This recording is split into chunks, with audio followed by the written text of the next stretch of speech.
Shabbat Shalom, everybody. Shabbat Shalom. Welcome to this festival of Tabernacle, the festival of Sukkot. Thank you so much for coming and for us to rejoice together to glorify the name of the living God, for His grace and for His love, for giving us this opportunity to behold and to see this blessed day in the land of the living. Actually, this morning this morning message, I subtitled it, The Joy of Living in the Sukkah. The joy of living in the Sukkah. Because it is a joyous occasion, because this is the only festival that the Lord God commanded us to be what? To be joyful. It is a command. It is not just, it is a command.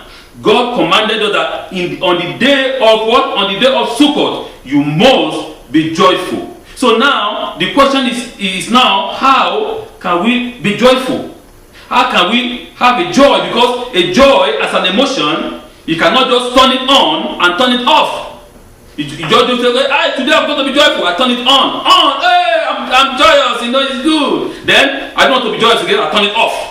It's not possible, right? So, but we're going to see what the Lord is actually talking about, because it is very, very important. If you look at all our holidays from the time of Yom Teruah, which they call Rosh Hashanah, to Yom HaKippurim, and now again we are now having the festival of Sukkot. There is a link to all these three festivals.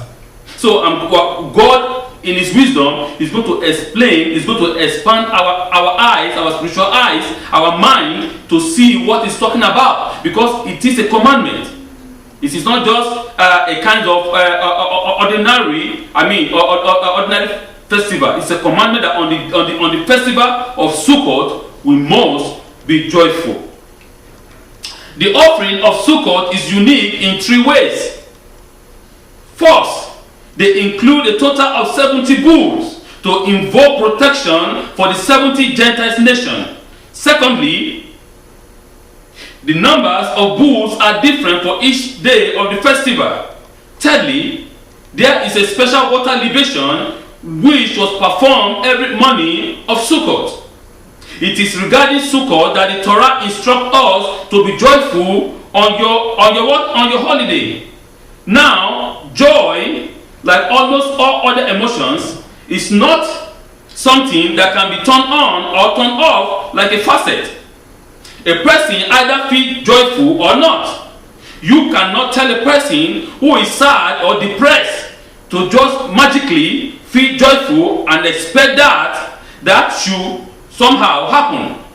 The rabbis have already remarked that since we have just passed through the cleansing process of Rosh Hashanah or Yom Teruah and Yom HaKippurim and feel relief, forgiving, and confidence in our faith and in our relationship to the Creator, to our Creator, it is only natural to expect that we feel joyful at this time of the year. What am I trying to give us understanding here is, Festival of Sukkot is a very unique one.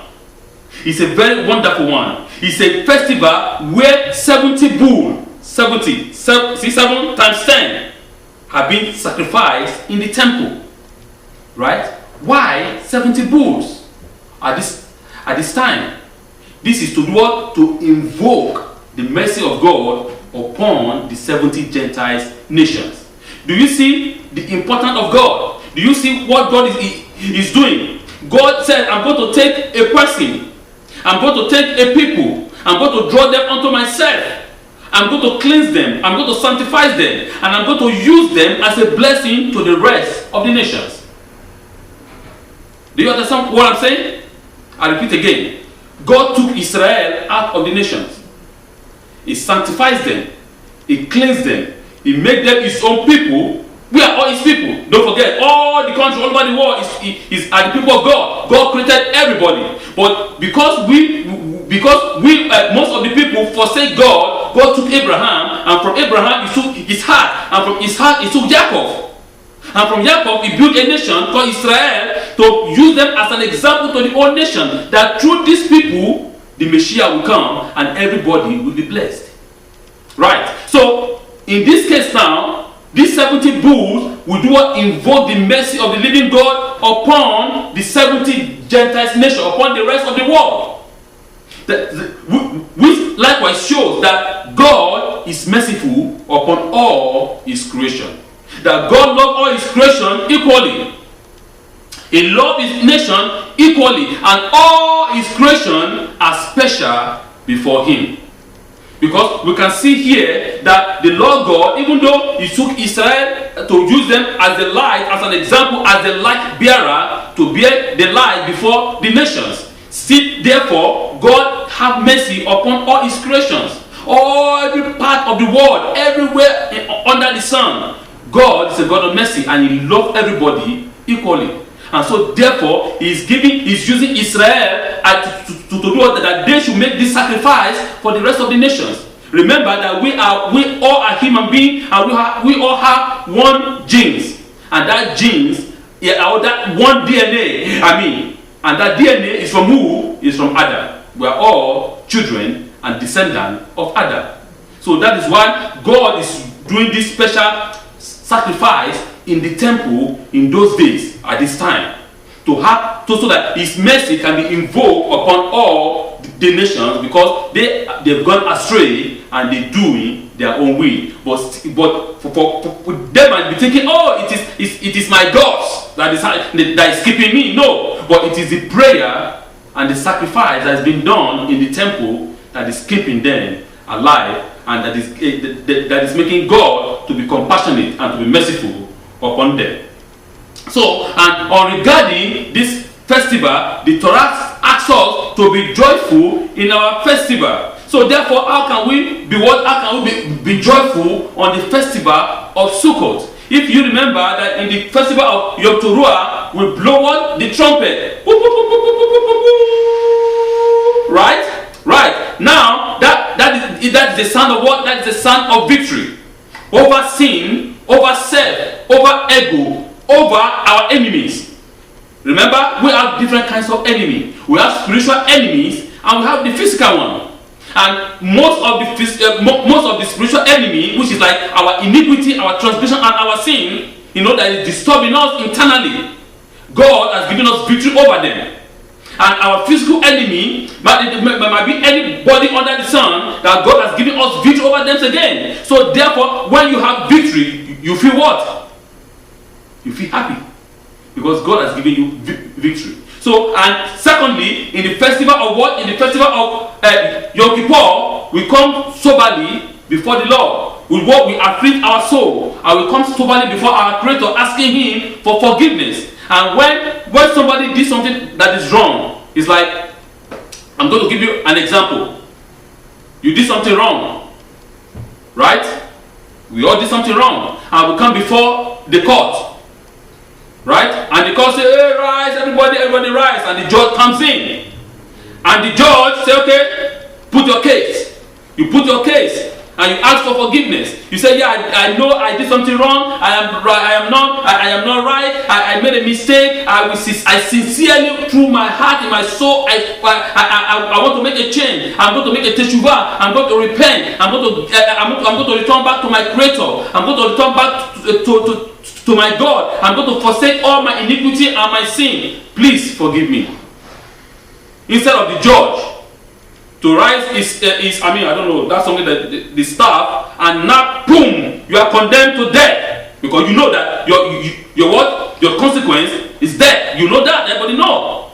But the judge stood up and looked at you face to face, and you're shivering, because nobody wants to die. Right? You shivering there, shivering, and the judge raised his hand up and says, you are now free from all your sin, you are cleansed, you are passed unto life. That joy, you jump up and say, hallelujah, thank God, I am alive. The judge has forgiven me all my sin. That is the purpose of Sukkot. That is why we are commanded to do what? To be joyful, because God has forgiven us all our transgressions, or our iniquity. It is not a thing that you can turn on and turn off. Don't forget about that. No. But it is a command that you have to work, you have to be joyful. Because I want us to remember one thing in particular. We as human beings, there are people that it is very, we are kind of, sometimes we are very harsh on ourselves. You know of harsh? Harsh meaning we are very hard on ourselves. You know, we demand more from ourselves. You know, even though God has forgiven us, some people, they don't forgive themselves. Even though God has forgiven you all your iniquity, even though your neighbor said, you know, Enan, I forgive you, everything is okay. But Enan is sitting here, you know, he's sad. Oh, why did I do this? You know, why did I do it? I am bigger than this. I mean, why did I make this? I mean, this foolish mistake. It's not part of me to make this up. He's still condemning himself. But your neighbor said, Enan, everything is okay. I'm okay. Don't worry, everything is fine. Enan has already gone before God. Say, God forgive me. And God say, Enan, you are free. But Enan is sitting there condemning himself. But Enan find it hard to forgive himself. So God is saying, don't worry. You've been forgiven. Everything is clean. So don't be hard on yourself. Don't be harsh on yourself. Come out. Come out from that depressed state. Come out from that, you know, that down, that down, depressed state of your mind. Come out and be free. Break free and come out and be joyful.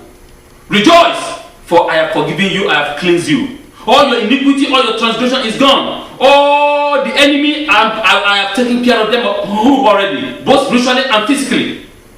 I have taken care of them. Your job is to do what? To come and rejoice and bless the name of your God. You know? So that's what God is saying. But to a certain extent, this type of answer really only begs the question. It is quite difficult for anyone to feel completely satisfied with oneself and one's action after undergoing a thorough, honest, and often painful self-examination. We are now privy to our faults and falling, and even though we are confident that heaven's goodness has forgiven us, we are still well aware of the problems that remain within us and limit, if not even prevent any feeling of overwhelming joy to take hold. And yet the Torah insists that we be joyful and of good cheer on this day of Sukkot. I've already explained that now, because most of the case that we are still feeling guilty. The Lord is saying, don't feel guilty. You know, my people, our people, we like to buy guilt. You know, Israel loves to buy guilt. Even though if other people commit a crime, they give money and say, give me your guilt. Give me. I'm going to put it, you know, on myself. We like to buy guilt. Why do we do so? Why do we? Why is it in us such? I mean, I don't know, such kind of character or such kind of behavior? It's because of our own iniquity. What happened through the golden calf in the wilderness? We still feel guilty of that until the Messiah will come back. It's a guilt. So we even know God has forgiven us. Because if God did not forgive us the sin of the golden calf, He wouldn't have given us the Torah. God knew that we were going to commit that sin. That is why He has already forgiven us ahead of time. He has already prepared a Torah that will guide us. God has forgiven us, but our people never forgive or forgive themselves until this moment. We still remember that because we don't want to go back into it. But many times, many generations, many years, we've returned back to our idols. Because if not, the country or the people of Israel should have still been there. Never conquer, never go into exile. There will be the 12 tribes will be intact. But because, you commit sin, God removed the 10 tribes and disappeared, and the other 2 tribes, Benjamin and Judah, are there. But God said at the end time, when the Messiah will come, all the places I've scattered them, I will do what? I will bring them back onto the mountain of Jerusalem. So that's what that is his promise. So God is asking us, please, don't be harsh on yourself. Don't buy guilt. Stop buying them. It's enough. Rise up. Come out. Come out of your shell. Break free and be joyful. Because joy as an emotion, you can't buy it, eh? You cannot buy them. You can't buy joy. People think that if I have money, money is everything. With money I can buy joy. You are wasting your time. You can be the richest man on the planet. You can be the richest man not only on earth, eh? You can be the richest man in the entire multiverse.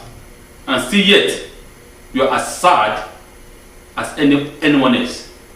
So, financial progress or material things does not give you happiness. Happiness is a state of emotion. It's a state of, you might just have the simple things of life and you are the most happiest because you are content with what you have. You are happy with what you have. You are happy with the little things that God has given you. So therefore, please, don't buy guilt again. Stop buying them. God has forgiven you. God has forgiven me. God has forgiven us our transgression. So we have to come out, break free from our chains of guilt, of sin, and rejoice before the throne of God.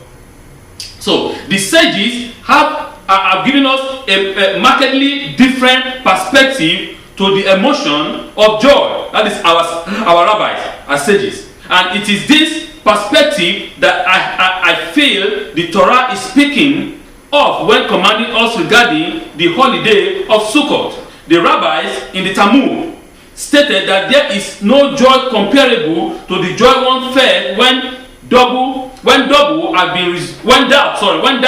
have been resolved and clarity and reality of truth reign.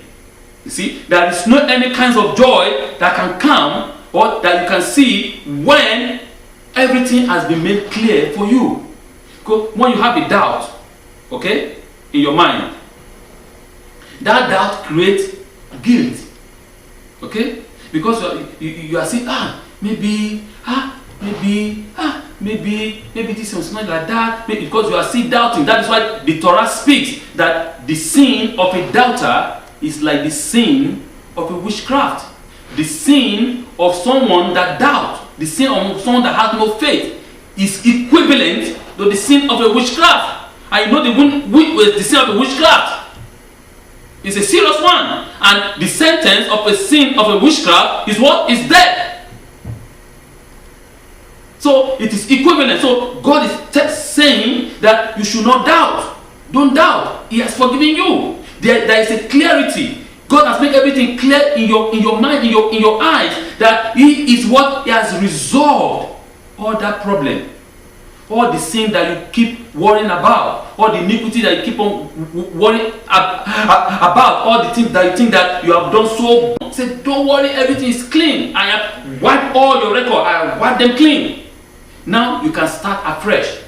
Now you can start anew. Then it is left for you to start afresh anew, because all your old record has been wiped clean, and now you have to now do what? Understand the reality of truth. Don't live in what? In fantasy. Don't live in that what do you call it? There's a particular word that they use for it. The kind of living at least in a wonderland. No, stop living in such a thing, in such past. That is the past. The past is the past. It's gone. The sin has been widely. You now come back to reality, and the reality is the truth. And who is the truth? The Holy One. Blessed be He is the truth, because He has forgiven you. And so you have to stand up and rejoice and give glory to His name, because you'll be cleansed from all your iniquity. Much of the sadness that exists in life is based on the uncertainty in the plethora of options and choices, the consequences of which are never clear to us, and in the difficulty we face in placing our life and their events into proper perspective. A flesh a flash of clarity, and an insight of perspective. A moment of confidence, decision can truly bring about a feeling of joy. Sukkot can provide us with that clarity and perspective. It teaches us that our physical home and house is not quite as important as we may think it is. It instructs us that everything in this physical world is temporal, not permanent. And it also alerts us in the beauty of nature, this necessity for heaven's blessing of rain, productivity, and in the realization that even though our lives and existence are indeed fragile, we should treasure every breathing moment and see it in the perspective of our immortality and eternity. So, in the mode of a lot of opinion and options or consequences that we might face, we might be feeling in all kinds of sadness. But God is saying sadness is over and has given us the clarity of mind, the clarity of understanding that He is with us, that He has cleansed us, He has sanctified us, He has removed completely our what? Our iniquity, and it is the time for us to stand up and to feel joyous, to feel joyful in at the festival of the tabernacle, at the festival of Sukkot. And Sukkot gave us this understanding, as I said, He gave us this understanding that we live in a temporal world. This world is temporal. This is not our eternal home. It's a temporal thing. Right? You see, the sukkah, the booth that we build it one day, and on the seventh day we remove it. It's the same thing, the life of a man. It's temporal. It's remind us that our final home is in the world to come. Our final home is in the heaven above. This stage of our life that we are just passing through, this physical earth, this planet, we are passing through it, and everything that we do is written down. The sun, we remember what Moshe said. He said, I call the sun and the planet to be what? To be a witness. They are eternal witness to us, or for us, for what we are doing. Right? Everything is written down on the final day when the record of your life will be played before you. What are you going to say? Oh yeah, I did good. I am an A student. Or is it going to be on that day that you are going to be a what? An F student? So we decide it is now that we can build for the future. Forget that, oh, last year I am this terrible person. Like yesterday I'm this evil man. But you can make an amendment. You can do what? You can improve your way right at this moment, right at this hour, right at this second. He said, as far as you have breath, as far as you are breathing, there is chance for us. There is chance for each and every one of us, for us to be joyful, for us to rejoice on a festival of Sukkot, and then we can be able to bless the name of the living God for His word, for His blessing upon us. Because there is a special offering that are always made every day during the festival of Sukkot, and that offering is the offering of water offering. Why? Why is our sage? Why our rabbis, or why is our sage, our elders, our men make water offering on the 7 days of Sukkot? Water is very cheap, I mean, especially here in North America, you don't buy them in Montreal, it's free, right? I mean, you pay your tax and so on and so forth. Yeah, in North America, we waste water as much as we can, because according to this the statistic, Canada has 20%, right? 20% of the fresh water of the world. The entire planet, 20% of that water resides in one country. So they don't care; they waste it as much as they can. But there's a country that they pray to even have a small one. Even though 0.0000% to have, they don't even have it. Right? And for them, water is as expensive as gold. Especially, for example, in those days in Israel, rain is very important. If there is no rain, there will be trouble. The soil will not produce. People will starve. So we make water libation. When they make the water libation, the water ceremony, people rejoice. People shout. Why? Because they know the importance of water. They know the importance of life, because water is life. Unlike we that live in North America, that we disregard water and we can waste it as much as we can. So what I'm saying is, whatsoever that God has given us, we should do what? We should show appreciation.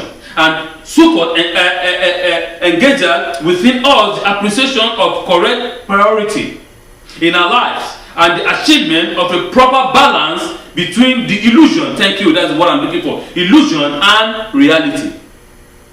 Many people live in the world of illusion.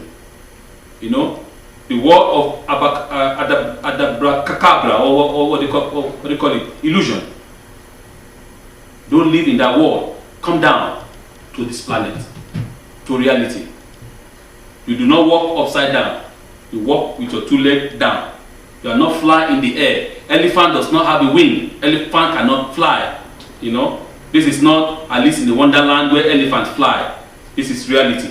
So we'll come back to the earth, to what? To reality, seeing that we have to make balance in everything in your life.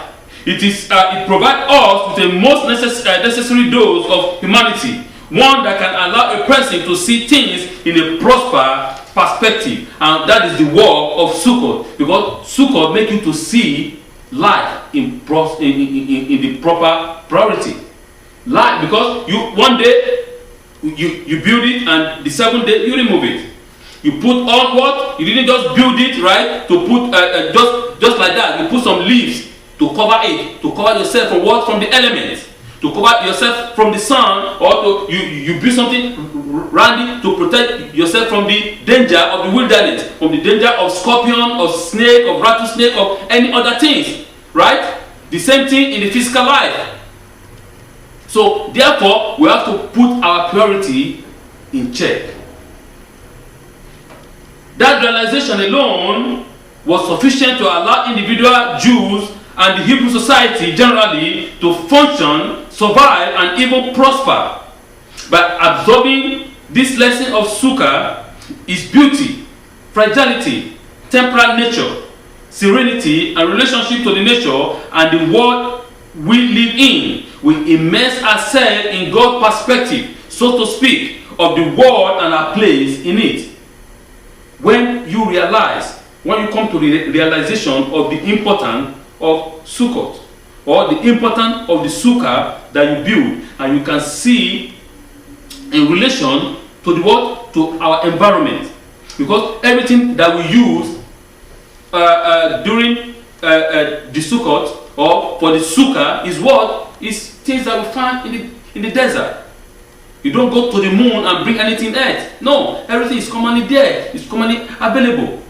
So we have to understand the abandonment of things that God has given us. They are so abundant. There are a lot of them.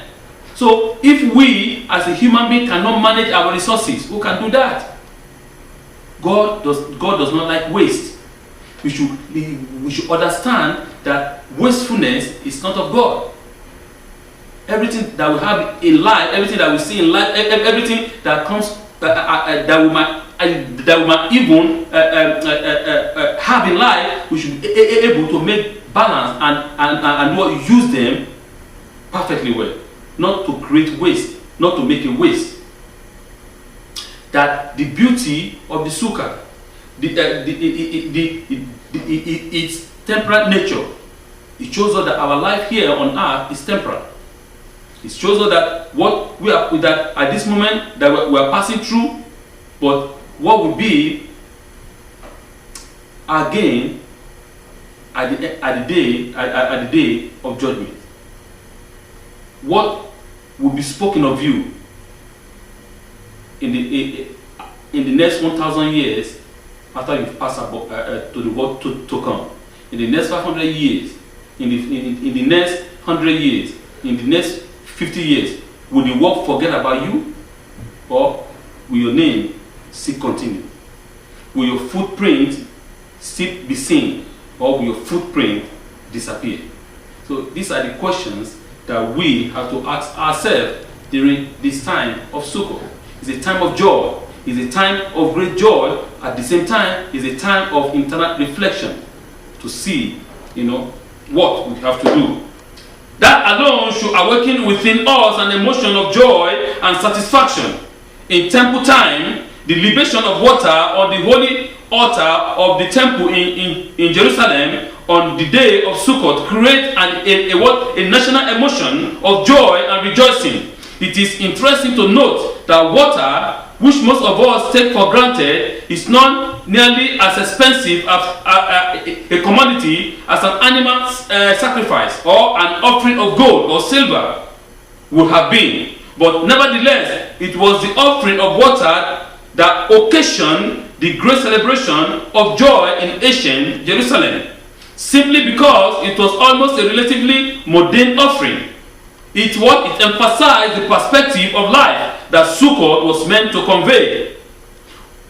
One can be joyful even with plain water if one realizes the blessing of nature and of the benevolence of God. In a world of excess and the pursuit of luxuries, Sukkot comes to remind us of our true priority and the necessity of a healthy balance in our life and behavior. Of course, one can be joyful even though with the plain water. One can be joyful with all the little things that we have. We can be joyful and rejoice.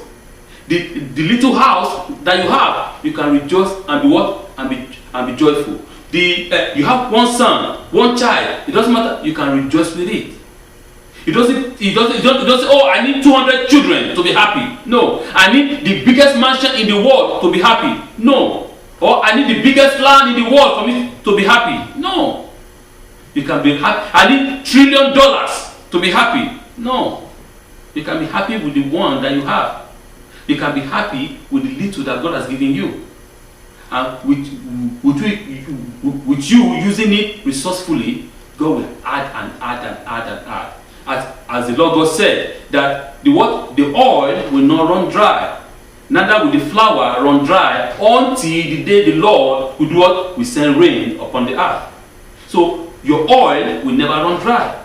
Your flowers will never run dry. God will continue to multiply you and multiply you and multiply you as far as you are faithful and you are joyful with the little that you have. He that does not rejoice in the little that he has, do you think he's going to rejoice in the plenty? No. He will continue to say, he will continue to complain.